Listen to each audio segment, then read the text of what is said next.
Open your project in Oracle Primavera P6. Click the WBS button to open the WBS window.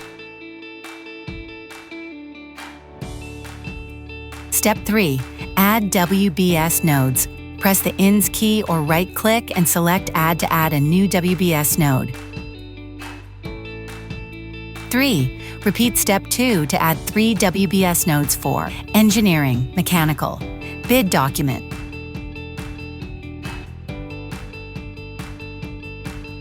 Step 4.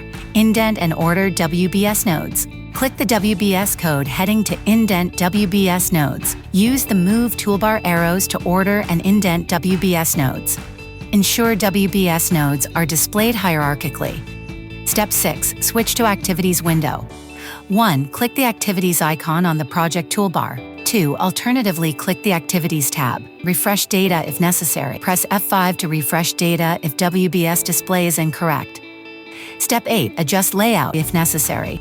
Select View Layout, Open Layout, choose Classic WBS 10 Layout or another suitable layout.